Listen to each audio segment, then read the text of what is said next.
Hi, people of the Philippines and people of the world. Hit the button below and you will be subscribing to the Boy Abunda Talk channel on YouTube. Let's keep talking. Kaibigan, tuloy ang usap. Kaibigan, I'd like you to meet someone. He's a dear friend of mine. He's been living in the US for almost 20 years now. I'm proud of him. I'm proud of all that he is and of all that he has done for others, for the community. And for these, he has been awarded and recognized by prestigious award-giving bodies. Today, he runs several businesses. And also today, he continues to work hard, to play hard, to pray hard. Kaibigan, kaibigan ko, kaibigan mo, kaibigan ng bayan, Rod Mercado. Hey Rod. Hi boy, kamusta? Mabuti. Ikaw, kumusta? Mabuti naman, you know. Busy pero, di ba sabi nga nila, busy is good. So, I welcome it.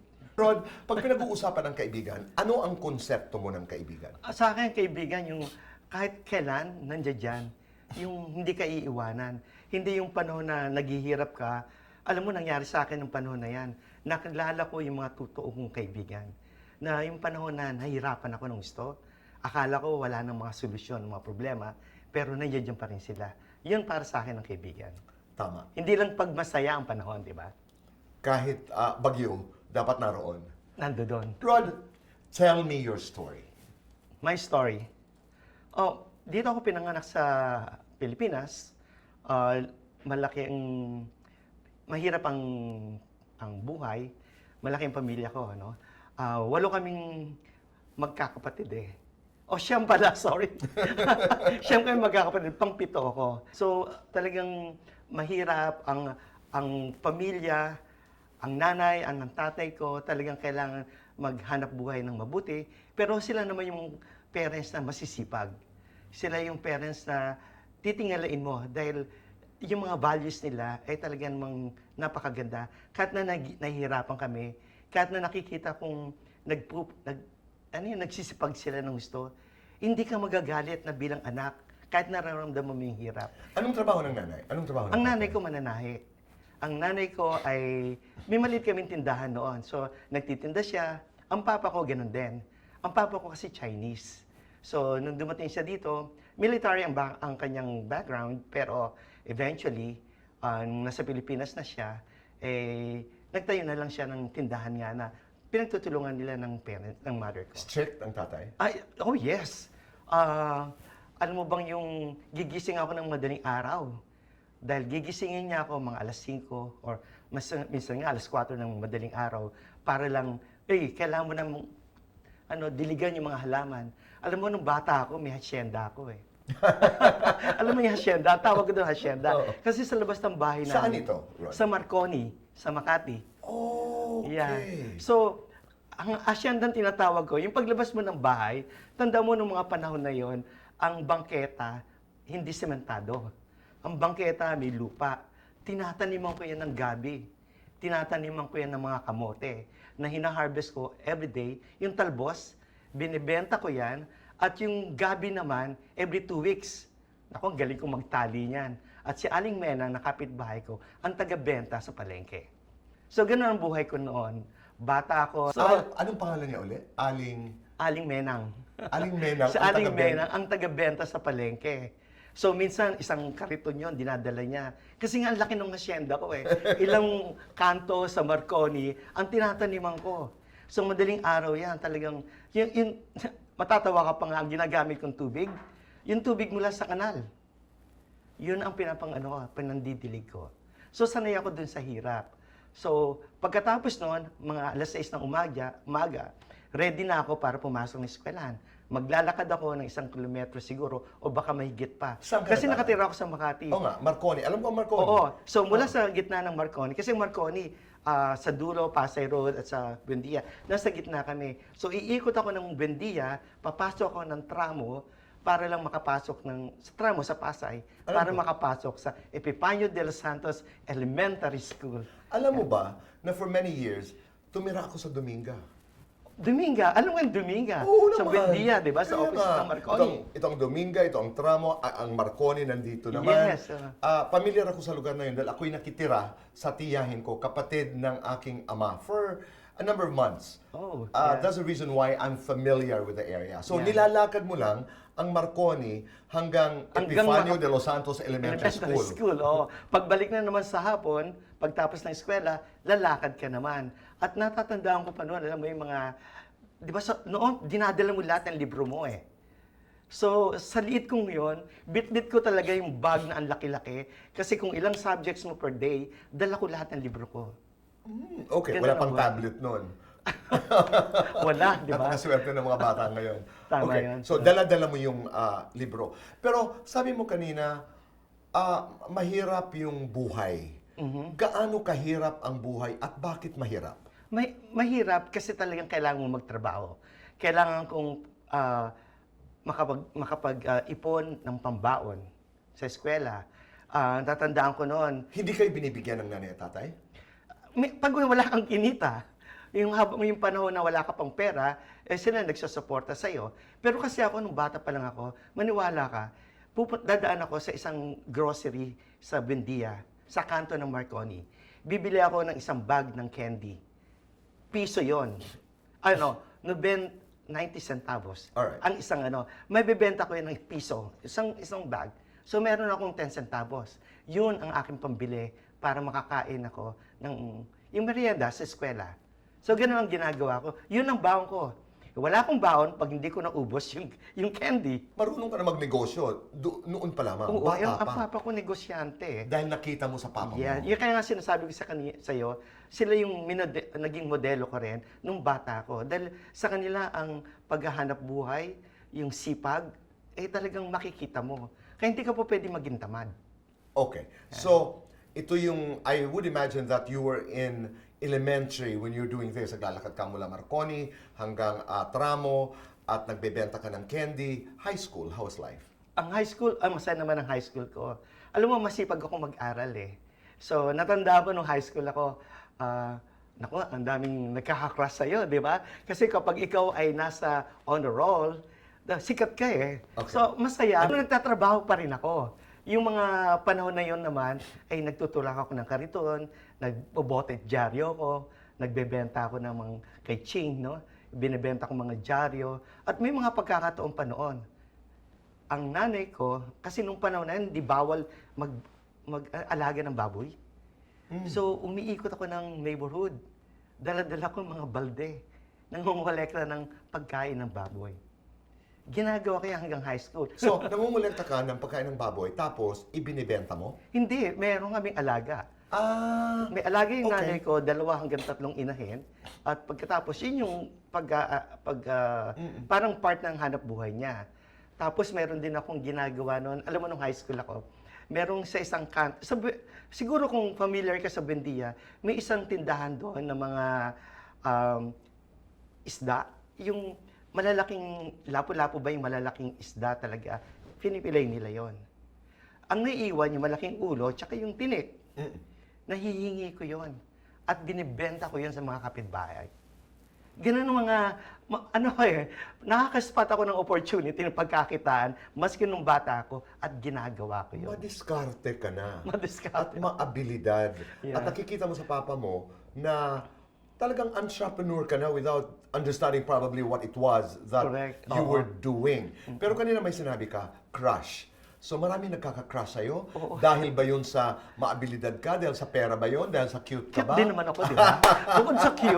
Bukod sa cute, kapag nakikita nilang matalino, na-attract mo sila, di ba? So, ganun yung, masaya. Kaya sinasabi ko masaya, naalala ko din, dahil medyo kumikita nga ako, nagpapataya pa nga ako ng alay.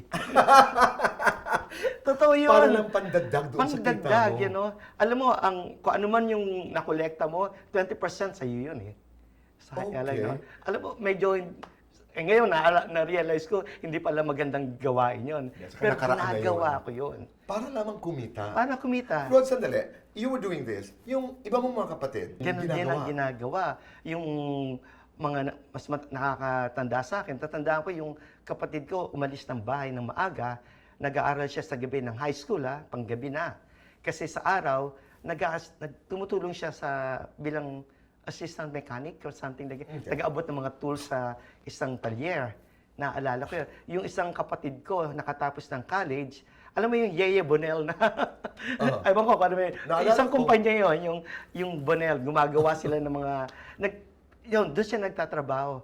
Gumigising siya ng mga 3 o'clock in the morning. 3 o'clock in the morning. Alas 5 ang pasok sa factory at lalabas siguro mga alas 3 o alas 4 ng hapon. Papasok sa eskwela, uuwi ng mga 9 o'clock in the evening, matutulog, the same routine every single day para lang makatapos ng Okay, pag-aaral. so aral, naghahanap buhay, pati high school. May barkada ka ba? How were you enjoying your Oo life naman. as a young boy? Alam mo, madiskarte ako eh. Nakakahanap pa rin ako ng paraan para naman mag-enjoy ng buhay. Natatanda ako, nag-skating ako nung sa Cubao. Aba, may layo Nagagawa yun. ko pa rin yun. Oo, I'm sure nakakapanood ko ng sine dahil malapit ang Libertad. Nakapanood din ako ng sine, paminsan-minsan, di ba?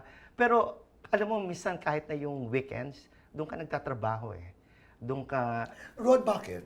Because you wanted to be rich? Because you wanted a lot of money? Why were you doing what you were doing? Kailangan lang din ng pamilya. Kailangan din. Di ba? So, tulong-tulong kami. Tulong-tulong kami. Ang nanay ko naman, di nagpapabaya. Makikita mo yan, aalis siya ng madaling araw, pupunta ng palengke, mamimili ng gulay, isda, ibebenta. By 8 o'clock, tapos na siyang magtinda ng mga kung ano-ano, di ba? Umpisa na siyang manahe hanggang alas 10 ng gabi. Ganyan ang nanay ko. So, makikita mo talaga yung value ng pamilya na nagtutulong-tulong para hindi sobrang maghirap. Mahirap, pero hindi naghihirap dahil tamad. Naghihirap dahil nagtatrabaho para namang masustain din yung pag-aaral ng mga anak, masustain namin yung pag-aaral namin. So, ako para sa akin, pag binabalikan ko yung panahon na yon, napaka-proud ko. Kasi lahat kami nakatapos ng pag-aaral. Or halos lahat kami nakapagtapos ng pag-aaral. Dahil nagtulong-tulong. Dahil Pero nagtulong-tulong. kayo ba yung tipong pamilya? Because Papa was Chinese, medyo a bit conservative. Were you required to be home for dinner, for example? Kailangan makakasama? Oo. Meron ganon? Oo. Tatanda ko nung bata ko, pagdating ng alas 5, kasi minsan naglalaro ka rin. Pero pagdating ng alas 5, alas 6 yata ng hapon, uuwi na kay lahat. Maglilinis ng katawan, sabay-sabay kami kumakain. Ang tradisyon namin, ang pamilya namin, ang mother at father ko, si Papa, hindi sumasabay sa mga anak. Palaging nauuna lahat ng anak, sabay-sabay kumakain. Pagkatapos ng mga anak, saka lang silang dalawa. Ganon ang pamilya ko. So, pati mga kapatid ko, pag binabalikan namin mga ginagawa namin noon, nakakatuwa. Ang saya na balikan yung panahon na nagtutulak ka ng kariton, kumikita ka, nakakapag-aral ka, at hindi ka nagpapabaya kahit sa pag-aaral. Hindi ka, dahil alam ko ang Marconi, Buendia, Tramo, siyempre kahit papano, marami ka mga kilala, mga kaibigan, mga kapitbahay. It was with pride na ginagawa mo yung pagtutulak ng kariton, botet dyaryo, yung iyong hacienda ng gabi, yung iyong talbos, ika nga. You were doing all these things Oo, with proud ako. pride. Yeah, proud ako. Alam mo bakit? Minsan naririnig ko pa, halimbawa, mga commencement exercise, right? Okay. May recognition ka. Yung mga nanay ng mga kapitbahay, tularan niyo si Rodi, tignan ninyo. Sa umaga, nagtutulak ng kariton, nag-iigib ng tubig. Habang nag-iigib ng tubig, nag-aaral ako, naglalakad ako papuntang eskwelahan, bukas-bukas ko ang notebook ko, nagme-memorize, whatever. Talaga yung napaka-productive, walang oras na nasasayang. Paano yung puso mo? Nagka-crush ka? Na in love ka ba nung ikay nasa high Oo school? naman. Ang Talaga? dami rin. Talaga? Marami Pero din hindi ka naman. na-distract? Hindi ako na-distract. Kasi disiplinado ba yung tawag? Disiplinado. Disiplinado din naman ako eh. So, alam ko, sabi ko nga sa'yo, mahusay ako mag-manage ng time. Balance, no? Balance talaga. Nag-aaral, nagtatrabaho ng kaunti, nagsasayad din naman. Galing naman. Yeah. So, let's move on to college. How was life? Ang college, kasi ang college ko, hindi naman ako masyadong hindi na ako masyadong nagtatrabaho noon.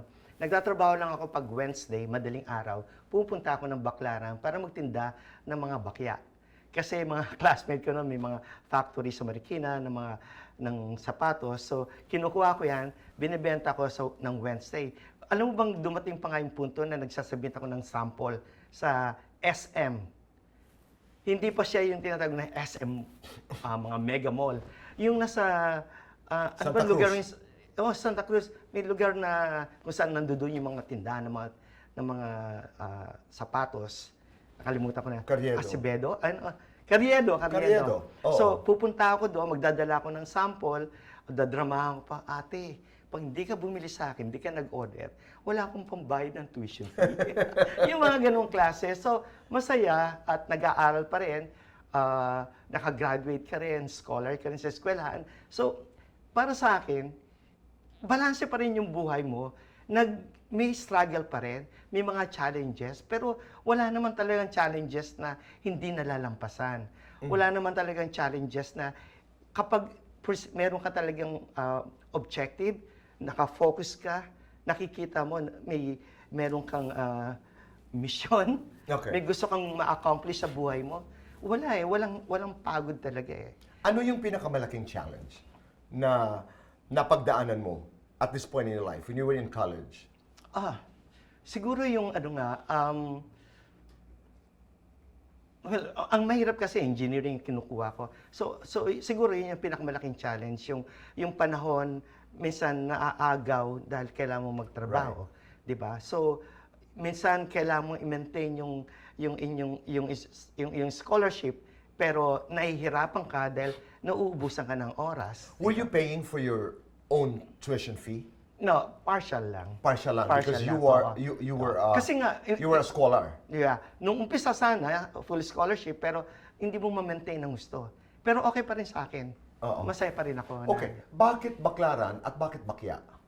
Ay, Kaklase, Kaya naging bakya dahil yun yung ginagawa ng mga kaibigan ko sa kanilang factory.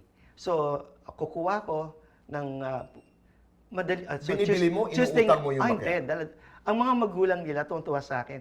Dadalhin sa consignment, parang gano'n. Kung mabenta ko ngayon, may tubo ko. Yung hindi ko mabenta, babalik ko lang sa kanila. swerte. Swerte talaga. Oo. Tsaka alam mo, may mga magulang talaga. Kapag nakikita nila yung kaibigan ng mga anak nila na mapursige, talaga naman tumutulong. You know what I'm hearing? Is napakalakas talaga ng influence ng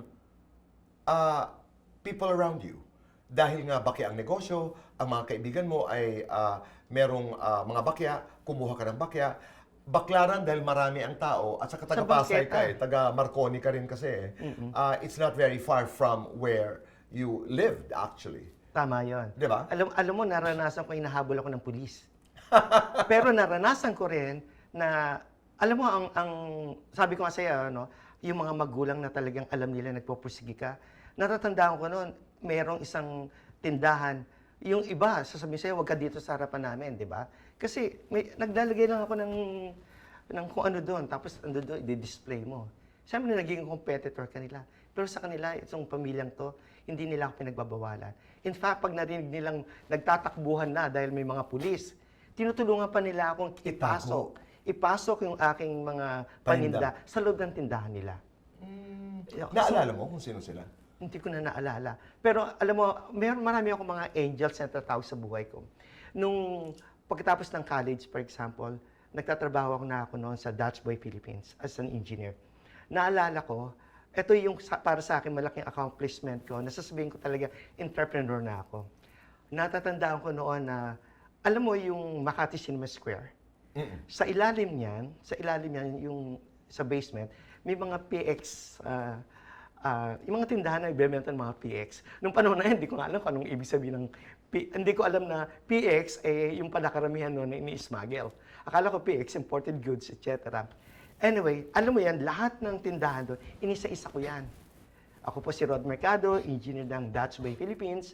Gusto kong kumita ng extra, pero wala akong puhunan. Baka pwede niyo akong pagkakatiwalaan, bigyan niyo ako ng mga goods at ibibenta ko. Kasi sa Dutch Boy, 300 plus trabahador, laborers, puro lalaki. Engineer nila ako. So, ang ginagawa ko, yun nga, para makabenta doon, captured market ko, di ba? Sabi ko, kailangan akong kumita. Kaso, halos lahat ng tindahan sa Makati Silver Square, halos maubos ko na hanggang sa yung pinaka-pangalawa sa dulo, Chinese. Same spiel. Ako po si Rod Mercado, taga Dutch Boy, engineer po, kailangan gusto kong kumita. Sabi niya, anong gusto mo? Sabi ko, kailangan ko ng paninda. O sige, mamili ka. Kuha ako ng mga 3, 4, 5. Paano kakikita kung ganyan lang ang kukunin mo? Yan, siya ang unang-unang angel sa buhay ko. Siya ang unang-unang nagtiwala sa akin nang wala akong puhunan. Dinala ko yon sa pagdating ko sa Dutch Boy, hulugan, tatlong hulog. Kumikita na ako. At ibibigay ko sa kanya lahat ng perang nakokolekta ko, ibinibigay ko sa kanya. Hanggang nga yung HR manager namin pinapayagan ako na pagkasweldo, nasa labas ako ng room. Paglabas nung sumweldo, etong sinisil ko. So gano'n, no? Hanggang nakapagpatayo ako ng bahay para sa nanay ko dahil doon. Wow. Yan. Wow. Ganun ang buhay, di ba?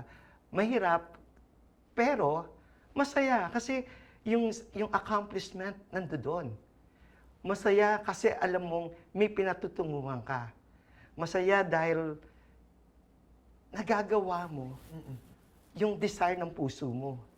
Nakakagawa ko ng mga bagay na nakakatulong sa pamilya ko at nakakatulong din ako sa ibang tao. Yung mga laborers na sinasabi ko sa'yo, syempre hindi naman makaka-afford ng bibili ng refrigerator, ng ventilador, ng hindi nuhulugan. At ako, hindi naman ako nagpa-5-6. So tama lang yung aking kinikita. Kaya, And most important of all, gusto mo yung ginagawa mo. masaya. Dahil kung nalaman ko lamang ang kwento mo sa Dutch Boy without knowing your story when you were a kid and when you were in high school, sasabihin ko, bakit kaya ginawa ni Rod? Hindi From the very beginning, gusto mo. Gusto mo magnegosyo. You were born entrepreneur. Nakita mo pa ang papa, nakita mo ang mama, na mahal nila yung ginagawa nila, nagtatrabaho, mga kapatid. So, nasa environment mo. Nasa environment. At doon ka humuhugot ng kasiyahan, Yeah. di ba? Joy. Pero Rod, it had been a nice journey up until this point, no? Up until this point. Wala ka pang failure during this time? Walang failure? Naku, Maliban dun sa mga pinaalis ka, halimbawa, o hinahabol ka ng pulis, pero pagdating dun sa negosyo mo, wala ka pang major failure. Okay. Pagkatapos ng career ko sa Dutch Boy, napunta ako sa pharmaceutical industry. Ako noon naging materials manager ako ng Roche Philippines. So magano, and then after that, na-transfer ko sa isa pang pharmaceutical company, di ba? So hanggang narating mo, mula dito sa position na to, narating mo yung mataas na position. Hanggang pinagkakatiwalaan ka, yung boss mo, naging ikaw pa yung kanang kamay, yung tipong ganon. Unfortunately, nagkaroon ng merger ng company. And we were offered an early retirement. Para sa akin, pagkakataon ko na yan na makuha yung pera dahil inenegosyo ko. So, ginawa ko. Inabail ko yung early retirement at ginamit ko yung pera sa pagnenegosyo. Nung una, I was very successful. Pero may isang nangyaring, dumating yung panahon na makikita mo yung mga gamit mo sa bahay, yung mga paintings ko na kinolekta, unti-unti nang lumalabas. Dahil ibinibenta mo? Binibenta ko or sinasangla ko. Dumating yung panahon na tanda ko si Benedict, yung anak ko. Sabi ni Benedict, bata pa siya noon Dad, ano bang breakfast natin ngayon? Sabi ko, wala. Umabot kami sa ganon. Nung panahon na yan, si Tess, yung, kasama ko ngayon si Tess. Si Tess yung nag-aalaga kay Benedict. Na-witness niya lahat yan. Umabot kami sa hirap ng pamilya na ang nanay ko tahimik. Kasi ang nanay ko nasa akin noon eh.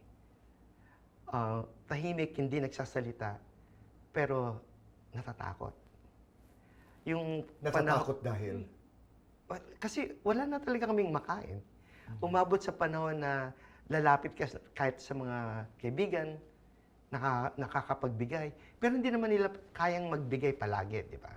So, na-bankrupt ako. Nangutang ka? Nangutang ko. Doon ako nahirapan. Nung nangutang ako, eto na yung mga dumating na yung mga creditors, mga collectors sa Pilipinas, ang lulupit. Alam nilang wala ka na, tinatakot ka pa. Maiiyak ka talaga. Yun ang dahilan kung bakit nagsimula ka na magbenta ng mga gamit, Yeah. Maski na, magsanla ng mga gamit. at kahit after that, hanggang sa naubos na nga, di ba? Wala nang pera. Naubos mong ibenta ang mga gamit. Naubos. Ang na. naipundar mo lahat mo Yeah. naibenta. Alam mo bang dumarating yung panahon na yung mga kakilala mo, Rod, hawakan ganyan. Merong 200, 300, igaganyan sa kamay mo. Ikaw naman, patay mali siya, alam mo mayroon nilagay sa Kamay mo. kamay mo, ilalagay mo lang sa bulsa mo. May dumating yung panahon na may bibisita sa'yo. Mga kaibigan ko, may dalang delata, bigas. Umabot ako sa ganung punto. Pero, hindi pa rin ako nagpatalo. Bumalik ako sa corporate life. Nagtrabaho ka. Nagtrabaho ko ulit. Rod, bumalik ka sa corporate life. What happened? Naging advisor ako ng chairman of the board ng Hexagon Group of Companies, isang Chinese conglomerate, no? Nag-handle ako ng 7 companies noon na ako yung nagbibigay ng advice sa mga general managers at the same time parang consultant ng chairman of the board. So yung ginagawa ko, masaya ako, pero alam mo, once na naging entrepreneur ka na, naging businessman ka na, hanap-hanapin mo. Hanggang umabot na hindi na ako masaya sa ginagawa ko at gusto ko ng magbagong environment. So tawag na ako sa isang kaibigan ko one day, naalala ko, ang pangalan niya Danilo. Danilo, nasa Arizona siya. Kailangan ko ng magbago ng environment. Padala mo naman ako ng pamasahe. Padala mo na ako ng pamasahe. Pinadala niya ako. Sabi ko, one way. Ha? Bakit? Basta one way lang. Ako na bahala nung pabalik. Pero ang iniisip ko nung panahon na yon, make or break sa Amerika. So you were not happy anymore with what you were doing here. You were not happy because you were used to business. Business Being din. an entrepreneur. Correct. So because you were not happy, you wanted to change environment. Environment. Ito nga sabi niya, teka muna, tell me, ano nangyayari? Ayun. Di ba? And you said? Ang sabi ko, ano na ako eh, kumbaga, napagod na ako. Gusto ko ng iba namang challenge. Sabi niya, sige, bahala ka. He understood. Yeah, so pinadalan ako, di ba? Okay, before we proceed, bago ka padala ng pera ni Danilo, did you consider Benedict about this decision? Alam mo, Your son? kasi ako mag-visualize eh, ng gusto kong mangyari. Nakikita ko kung anong pwedeng mangyari para sa akin. At dahil doon, sabi ko, iiwan lang kita sandali. Iniwan ko sa nanay ko, iniwan ko kay Tess, yung ninang niya na nag-aalaga sa kanya. So, pumunta ako ng Amerika. No, but how old was he then? Mga 4 years old yata siya. But you explained to him. Ay nako, madugo ang iyakan. Oo. Nakitang-kita ko siya, nasa loob ako ng taxi papuntang airport. Sumisigaw yan, Daddy, Daddy. Yung ganung drama. Ang bigat, umiiyak ka, iniiwan mo ang nanay mo, iniiwan mo yung anak mo. So, But you needed to do what you had to do. Oo. Determined Pero, ako. Kasi ang kwento ng buhay mo, Rod, has been a lot of decisions na instinct, gut. Oo. Di ba? Ito gusto ko. Ito nagpapasaya sa akin. puso ang nagdidikta ng mga panahon. Pinaiiral. Pinaiiral. Oo. Okay. So, Balik tayo doon sa pinadalhan ka na ng pera ng best friend mong si Danilo. Nagpaalaman, ang hirap, umiiyak sa airport. Pero sa puso mo, alam mong babalikan mo ang anak mo. Siyempre, iniwan mo sa nanay, sa mama. Babalikan ko. Babalikan mo. Okay. So you got the money and then you flew to the US. Arizona. To Arizona. To Arizona. Okay. What So, happened? nagstay ako doon. Pahinga lang ako ng mga ilang linggo hanggang isa sa mga kaibigan ni Danilo sabi sa akin, ano gagawin mo? Hindi ka ba magtatrabaho? Magtatrabaho. Sabi ko nga, kahit ano nga eh. Sabi niya, meron akong alam, naghahanap ng caregiver sa isang facility.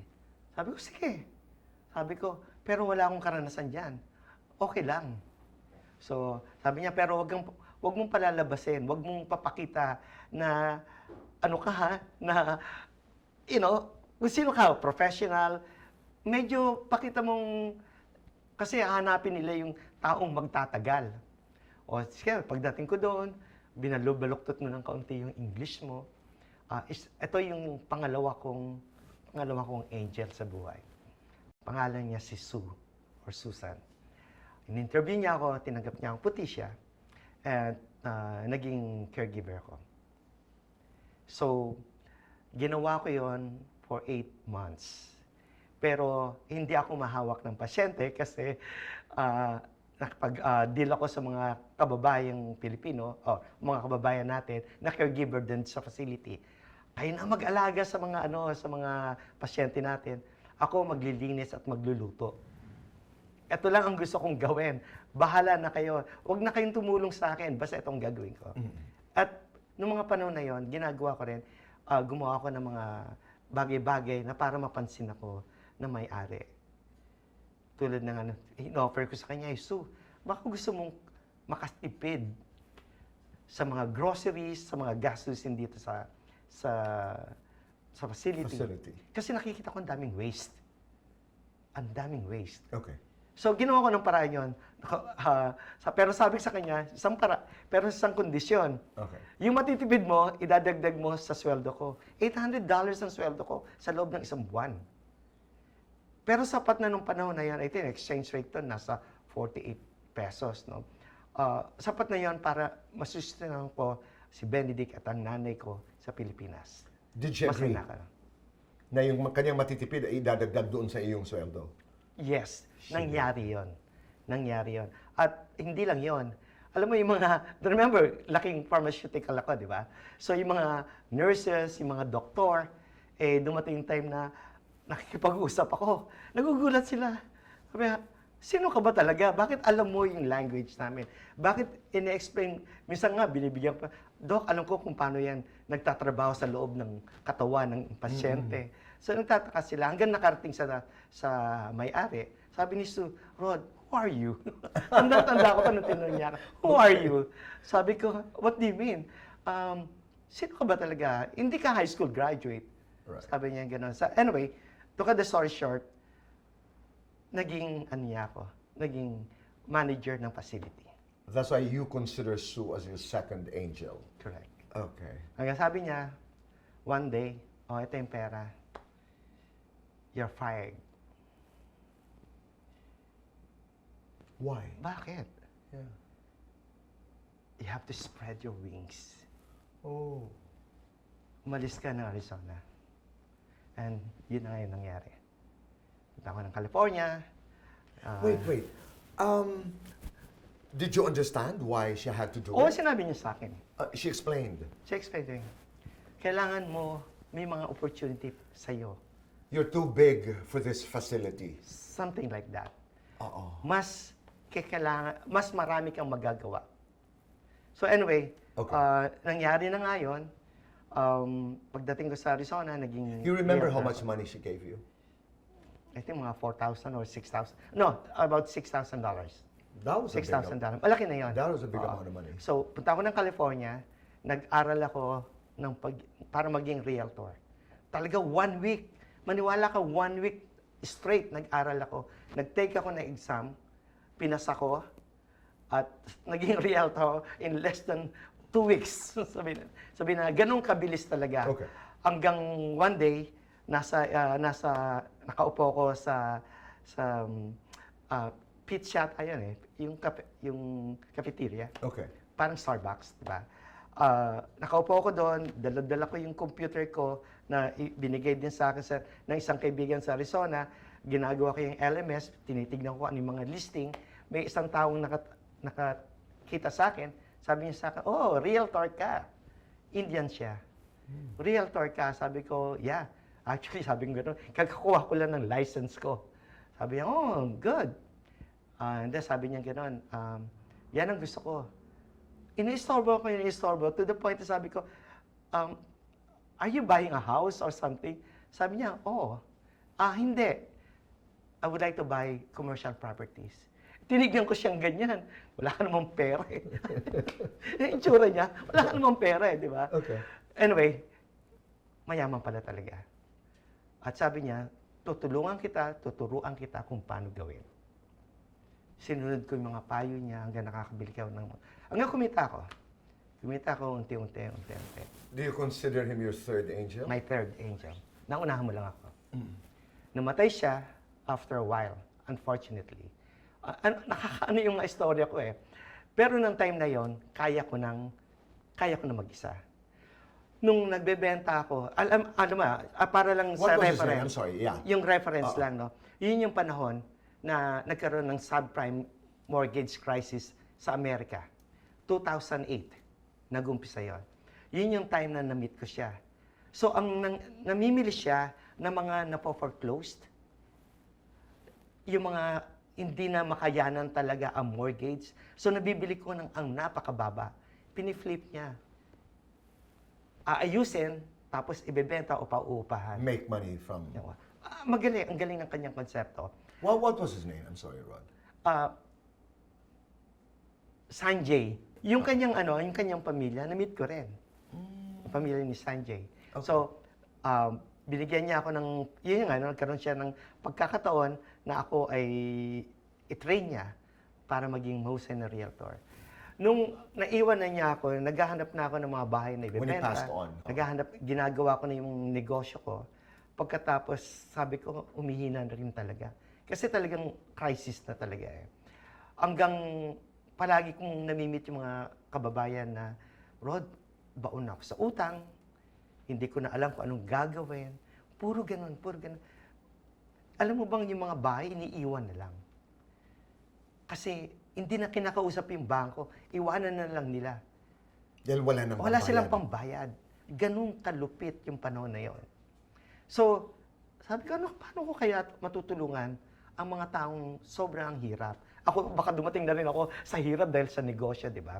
Hanggang one time, nagbabasa ako ng isang magazine at nakita ko may advertisement ng isang lawyer about debt settlement. Yung lawyer na yon, ang mga kliyente niya na may utang, tinutulungan niya makipag-settle sa mga creditors. That concept. Tinawagan ko siya, sabi ko, pwede ba akong magtrabaho for you? Sabi niya, sige, pero sa isang condition, ituturo mo sa akin ang ins and out ng business, kung paano mo ito ginagawa. So, naumpisahan ko na, but eventually sabi niya, magtayo ka na rin ng kumpanya. Kaya, nabuhay ang Financial Rescue. Tinayo ko ang Financial Rescue ng November of 2008. And the rest is history. May nakilala ko sa TFC,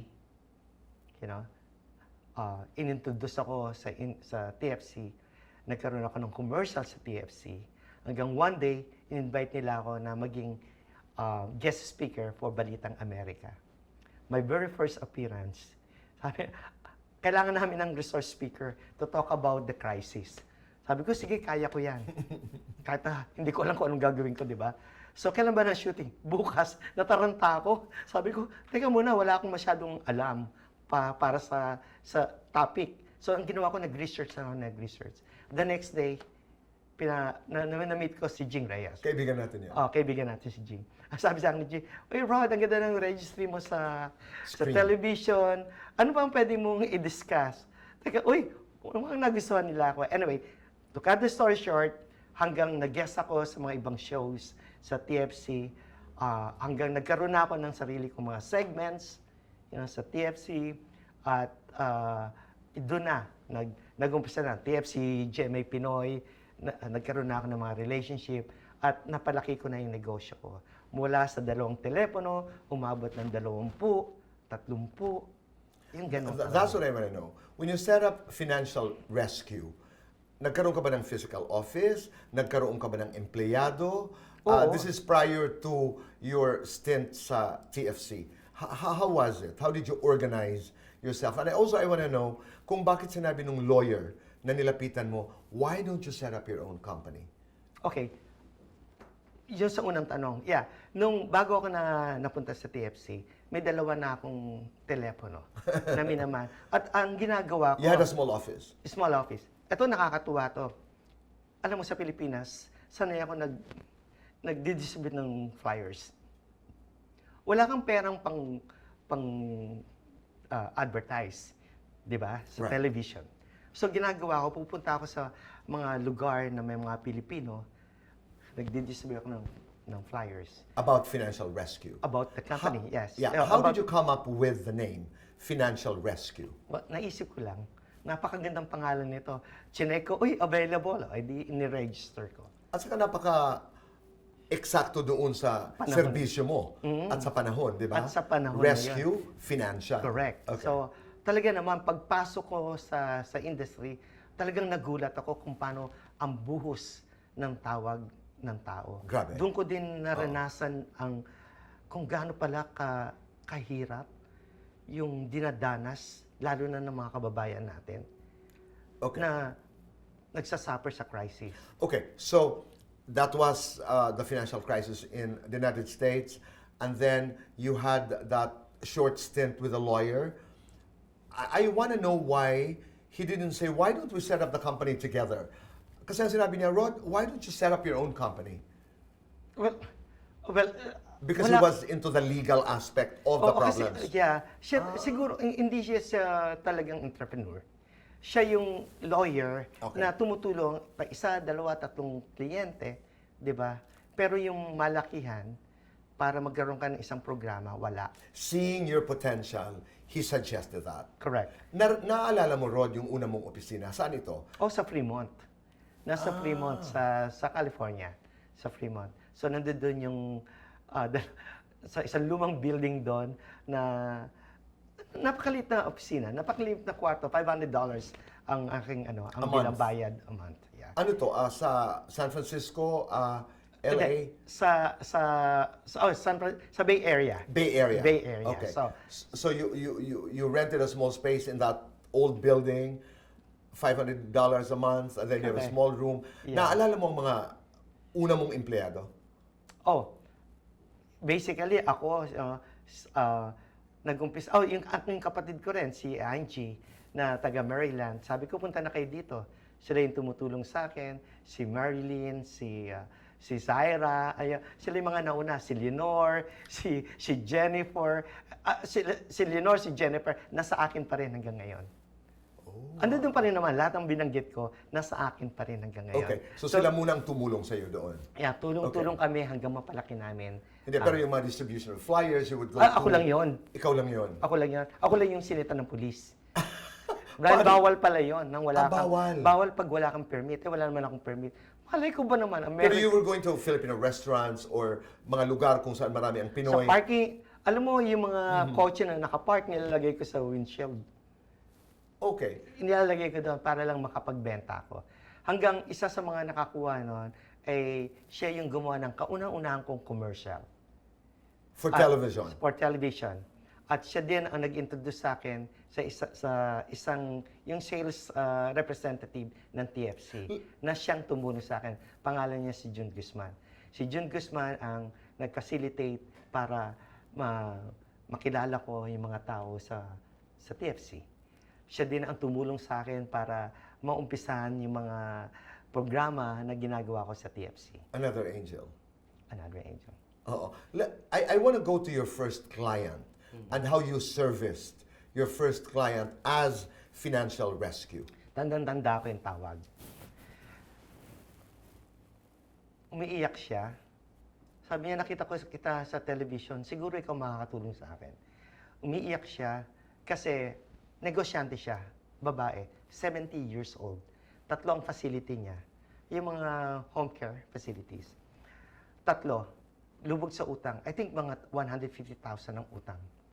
Nabenta ang dalawang facility. Nung tumawag siya, wala na pala. Wala na yan. So, may isa pa siyang facility, pero ang utang niya 150,000. Hindi niya kayang bayaran. Alam mo, ang collection sa Amerika, sobra eh. Madidemanda ka, di ba? So, ang nangyari, tumawag siya sa akin, umiiyak, Rod, baka mademanda ako, makulong ako. Sabi ko, wala pong nakukulong sa utang. Sa Amerika, hindi nakukulong ang may utang.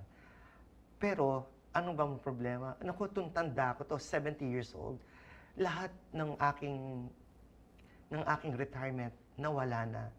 Uuwi yata ako sa Pilipinas na bankrupt. Paano na ang retirement ko? Ganong mga kaso. Tandang-tanda ko yun. What did you do?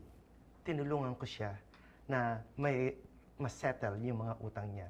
Nakipag-usap ako sa mga creditors niya na bayaran unti-unti at hindi in full amount.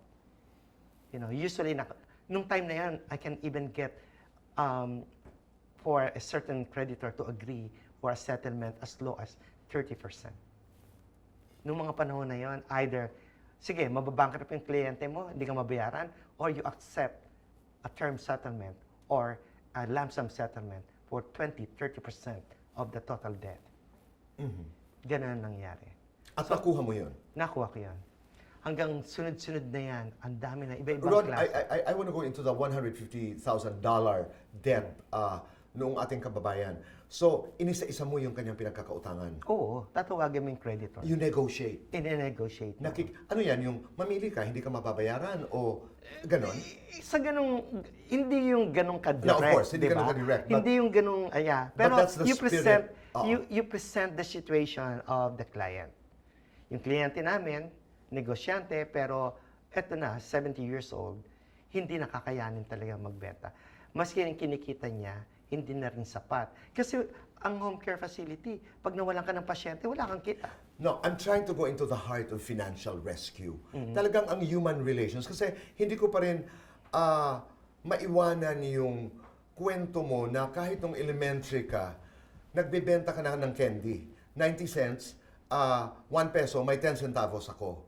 So, even if I bring this concept dito sa financial rescue, ang sinasabi mo ay meron pa rin talagang human relations. Naalala ko rin yung may-ari ng tindahan sa Baclaran, nakaisa-isa na imbis na ibigay ka sa pulis, sila pa ang tumutulong sa iyo magtago ng iyong mga panindang bakya. So, when you were doing financial rescue, halimbawa, X number of creditors nung may-ari ng facility, isa-isa yan, no? At Isa-isa. dito, without being deliberate about it, maybe you weren't even conscious about it.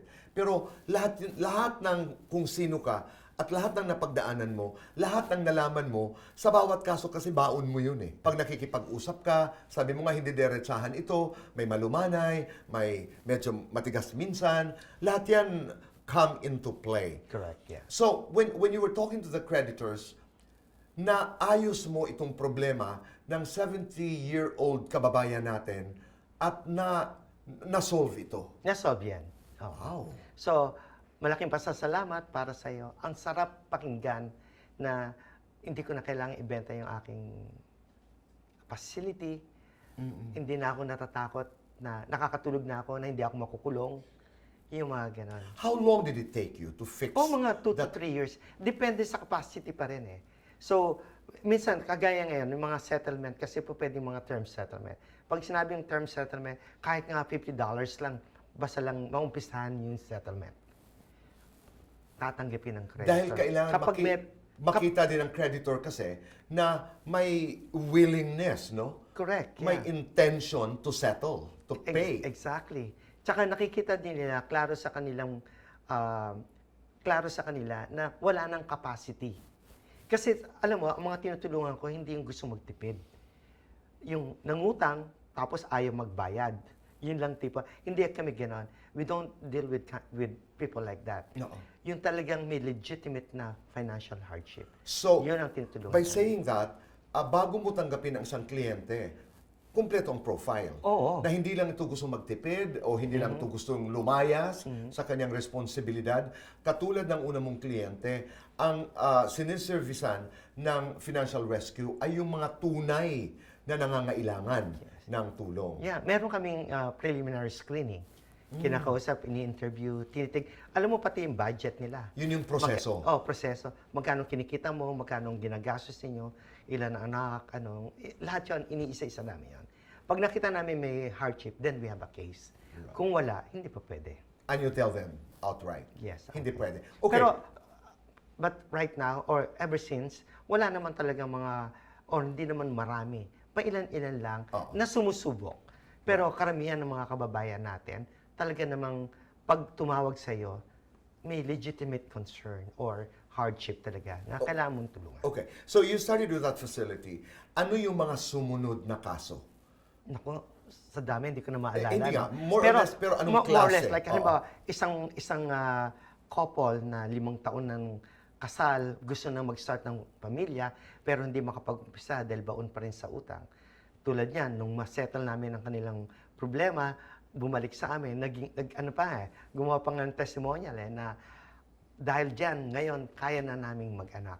Ang sarap naman. Di ba? So hindi lamang para ma-solve yung financial problems, pero na-extend pati doon sa kwento ng mga buhay nila. Oo, talagang maraming ganong kaso. Meron din kami isang kaso na hinaharas.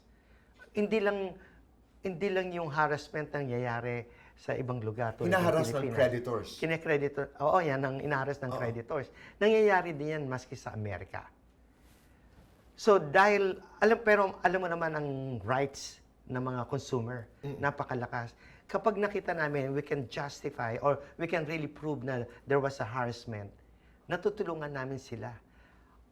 Nag-hire kami ng lawyer for that. Meron kaming group of lawyers na tumutulong at pag napatunayan na naharas sila, nane-negotiate pa namin yan minsan, or kadalasan rather, na ma-forgive fully, yung full amount ng utang nila, or a big percentage Based on the harassment. because of the harassment. Rod, ano yung mga ilang unforgettable cases na involved ang financial rescue at ikaw? Ako, kasi marami akong consultants na rin. Right. So, pero yung ako mismo, may isa akong kaso na, may isang nag-present sa akin ng kanyang case, tandang-tanda ko na gusto niya mag-aral, pero ang student loan niya, tambak-tambak. You know? Ang student loan, lalo na kung government student loan, hindi mo matutulungan. Pero at the same time, ang dami pa rin niyang ibang utang, mga credit cards, etc. So yun lang, nag-focus lang ako sa mga utang niya sa credit cards. At tinulungan namin siya, binigyan ko siya ng advice on how to approach yung government agency para hindi naman ma-forgive yung student loans, pero magkaroon ng deferment ng payments. Yung mga ganun. Minsan kasi ang mga kliyente natin, kailangan lang silang i-guide, bigyan ng advice on what to do. Kasi dumarating sila sa punto na na-overwhelmed sa sobrang dami ng mga issues sa buhay nila. Hindi na nila nakikita kung ano ang pwede nilang gawin. Itong estudyanteng to, nakatapos ng pag-aaral. So, di ba, ang sarap ng... No, that's fulfillment. Yeah, Oo. kaya ayun, isa sa mga, para kasi sa akin, hindi natapos yun dun eh. Itong estudyanteng to, magkakaroon ng magandang buhay, presumably. Nakatapos, Makakatulong sa pamilya. Pamilya. Yun yung naiisip mo, hindi lang yung immediate na effect na nakatapos ng pag-aaral. Right. Alam mo, may magagawa pa to. Bata. Tama. Yeah. Ako naman, I want to go back to the student. What I'm again hearing is ang financial rescue doesn't just rescue, because to be able to do that, Rod, for you to be able to negotiate with the creditors, for example, credit cards, halimbawa, kailangan yung tiwala between you and the student ay solid. Talagang, di ba, in your conversations, malalaman mo yung kwento, malalaman mo yung pinanggalingan, malalaman mo yung mga mali na ginawa, halimbawa, kasi tayo, may mga weaknesses tayo eh, lalo na pagdating sa pera, lalo na pagdating sa credit cards, na napakadaling gamitin. Yeah. So, hindi ka lamang expert financial advisor, pero nagiging tatay, kapatid, uncle ka rin na ganun din ang lumalabas. Totoo yan, oo. Oo, di ba? Pagsasabihan mo rin. Nagiging kaibigan mo. Correct. Kaya nga minsan natatawag kang kuya. Oo. You know, talagang gano'n. Nagkakaroon ng relasyon, no? Na That's hindi true. natatapos sa programa na natapos nila. Because I don't think you can do your job in financial rescue without getting into a very special kind of relationship. Ay, isang relasyon kung saan meron talagang tiwala at pagmamahal sa kapwa. Correct. Kaya nga yung mga customer care namin, na mga representatives, talagang yan. Minsan nga sabihin nila, kahit na gusto ko lang tapusin yung usapan ng 5 minuto, hindi nila matapos. Kasi nandoon yung tinetake advantage nila yung panahon na makapagbigay din ng advice, makinig. Kahit yung makinig ka lang sa issue nila, minsan tatawag, hindi kami makabayad ngayon, hindi kami makapagbigay ng monthly fees. O yung kanilang fees ang tawag namin, but in reality, yun yung perang itinatabi para eventually gagamitin namin for negotiation. Okay. So, maski yung mga ganun lang, maraming kwento talaga, boy. Napakaraming kwento. At kung wala kang puso ng pagsisilbi, ano yun, yung magugupo ka? Oo. Magugupo ka sa dami ng mga naririnig mong istorya. Pero kapag genuine naman ang puso mo sa pagtulong, hindi mo magagawang hindi makinig. Rod, itong business model mong ito ng financial rescue, was this set in stone from the very beginning? O nag-evolve ito to what it is today based on the many experiences that you went through? Kung ang sinabi mo nag-evolve, like nag-expand. You know, how do you begin? Well, how do you look for a client? How do you service? What is done until what do you consider the end of the client financial rescue relationship? Yung proseso na yan, nag-evolve ba yon or nandoon na yon from the very beginning? From the very beginning, alam mo na yung general process nandito. Alam mo na. Alam mo na yon. Pero kung paano yung pina-fine-tune, yung paano makipag-usap sa creditor, paano tutulungan ang isang kliyente, nagbabago. In fact, walang Formula. exact formula. Kasi, or formula. Kasi, minsan iba-iba hindi minsan, iba-iba ang situation. At iba-iba ang tao. Iba-iba ang tao, iba-ibang kapasidad, iba-ibang problema. Wala talaga nagkakapareho. So, kadalasan yan, nagmi-meeting ang mga grupo namin para paano ba itong susolusyonan itong problema ng isang kliyente. Ganun, walang katapusang kwento. I know this is about service and this is about love of kapwa-tao, lalo na sa ating mga kababayan. But how are you expensive? Are you affordable as a company? How do you earn? Nag-earn kami sa services namin. Sa ngayon, Is that a fee? Ngayon gusto kong sagutin yung sinabi mo nag-evolve ba? Before kasi, meron kaming fee na kinukuha base sa amount ng in-enroll mo sa amin. So, isa standard. In-enroll ang tawag. Sa in-enroll. Okay. Okay, like for example, meron kang 10,000 in-enroll, a percentage of that, sinisingil namin. Pero Which is ngayon, fair. Yeah. ngayon meron kaming bagong programa. Pag hindi namin ikaw natulungan, hindi ka magbabayad. Wow. So, performance-based ang tawag doon.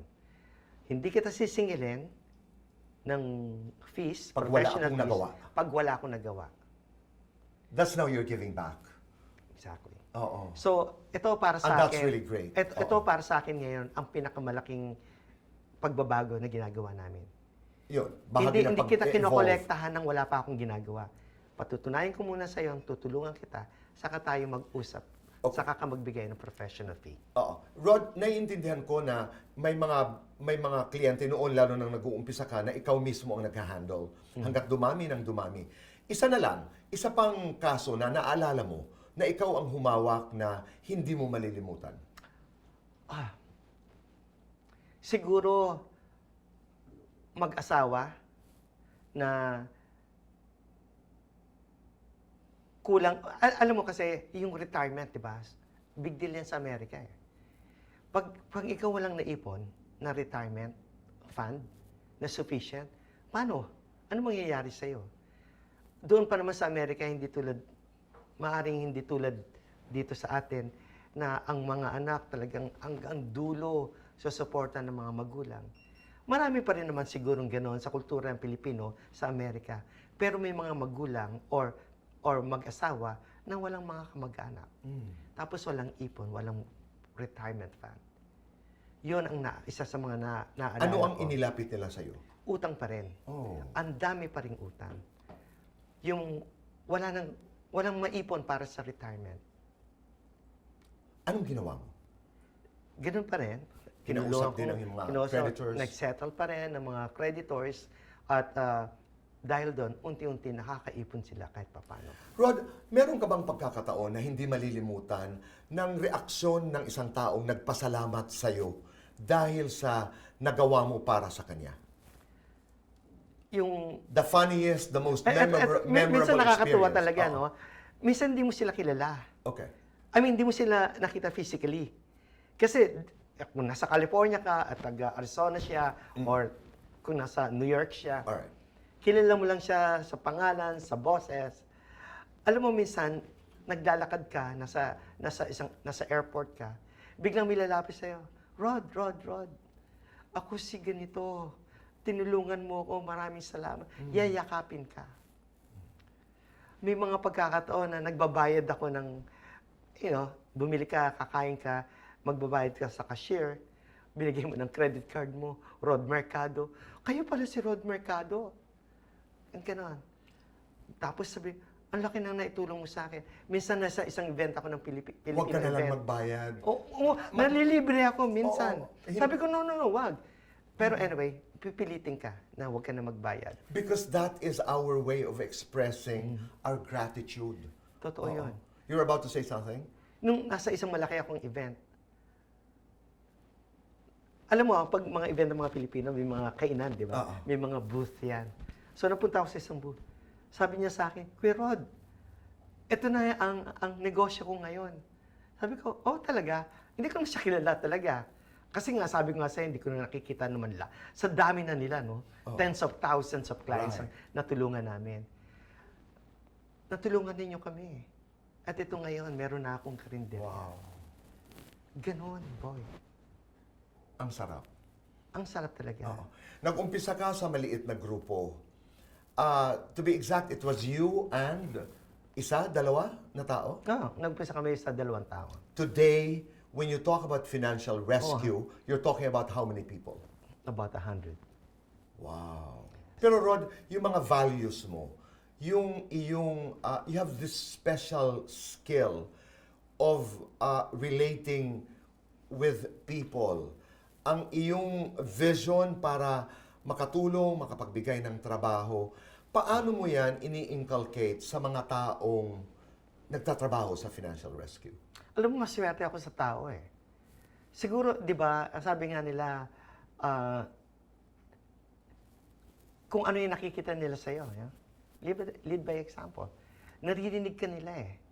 Naririnig ka nila kung paano ka magtrato ng tao. Kasi even outside work, may mga community service kami. Siguro alam mo na involved ako sa Yeah. community. Ang dami kong ginagawa. No? I was once the governor of Lions Club International. So, yung mga ganung bagay. So, nakikita nila yan. Hindi mahirap na i-convince sila kasi nakikita nila ikaw mismo ginagawa mo. Yung halaga ng napakaswerte ko, for example, sa mga empleyado. Sabi ko nga sa'yo na mula umpisa hanggang ngayon, Nariyan pa rin. nandiyan pa rin. Si Lisa, for example, kilala mo si Lisa? Yes. Mula nung nagkasama kami sa pharmaceutical, hanggang ngayon magkasama kami. That's what friendship also is about, di ba? Longevity. Yan, totoo Galing. yan. At yung wala ka nang isipin pagkakatiwala mong iba kundi siya. Yung mga ganong bagay. Alam mo kung sino mga tunto mong kaibigan. At medyo na ano na ako ngayon sa gusto kong sabihin sa'yo kanina. Pero ang totoo talaga, hindi mahirap na i-convince or i-motivate ang mga tao mo to do something. To do or to give an extra mile. Dahil nakikita nila mismo ikaw ginagawa mo. Tama. Hindi mahirap. Alam mo, minsan magugulat ka, nagtatrabaho yan ka alas 10 ng gabi. Hindi mahirap na i-convince sa mga tao mo na magtrabaho, to do the extra mile. Kasi, alam mo, nakikita nila sa'yo.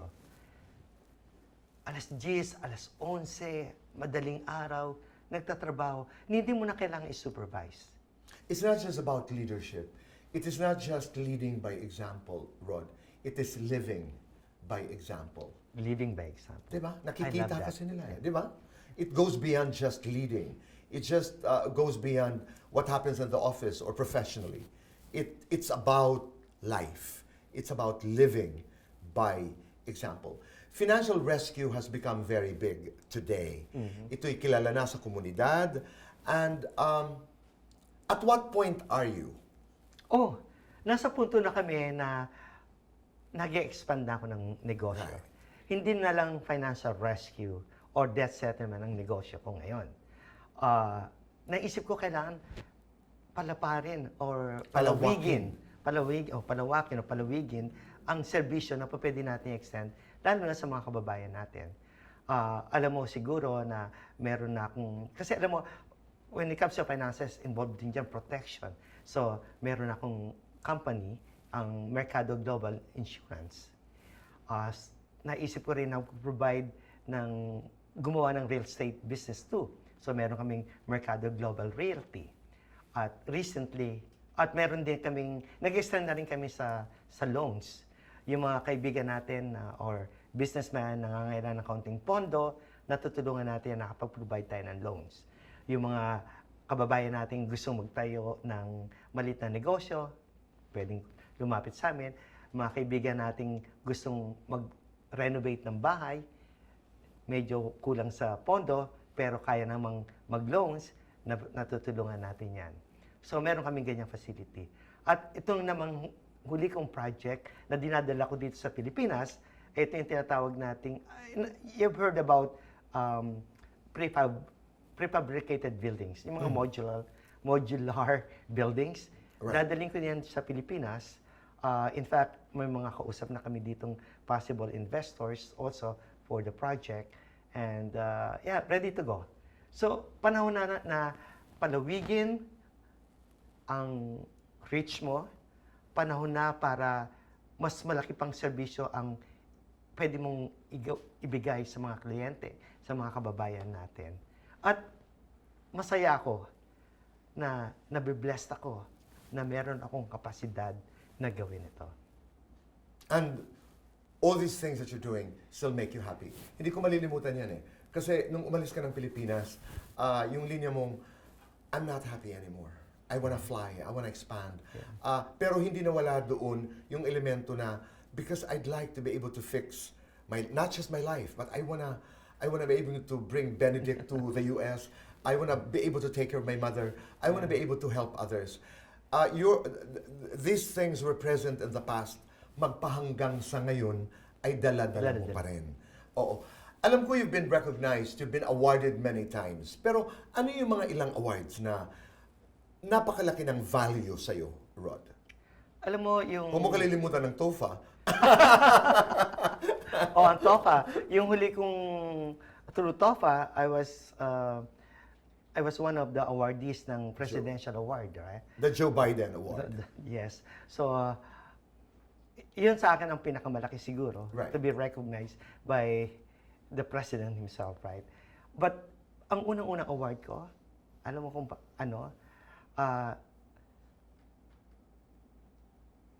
I was recognized as the best Filipino entrepreneur in the US.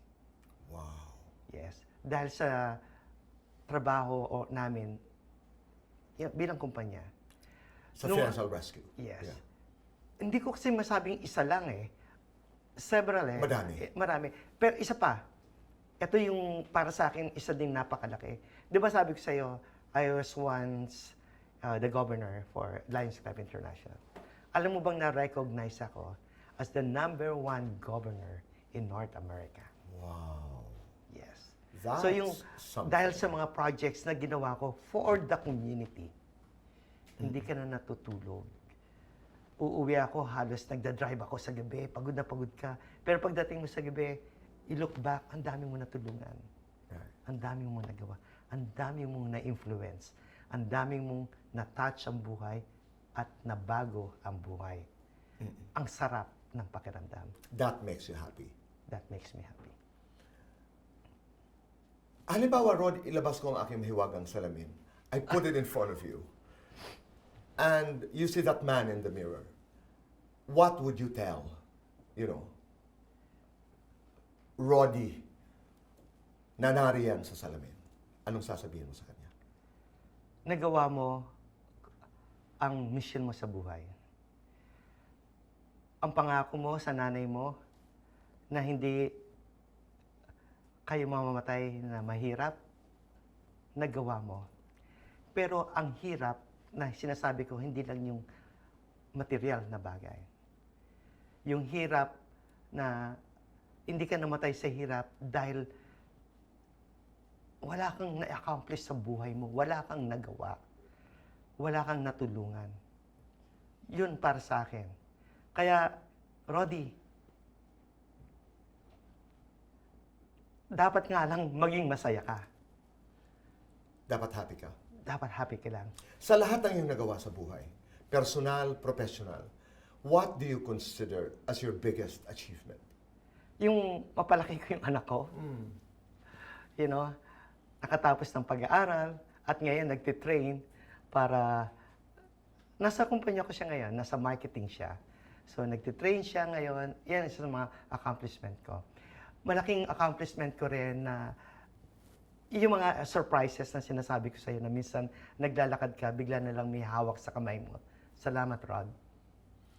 Yeah. Dahil natulungan. You're at the entrance of heaven, Rod, and God is there. And He says, my son, Rod, why would I let you into heaven? Anong sasabihin mo sa kanya? Naging mabuti akong Kristiyano. Yung gusto mong gawin ko, I tried my very best to do it. Naging successful ako. Hindi ako nanakit ng kapwa. Kung meron man ako nasaktan, humingi na ako ng tawad.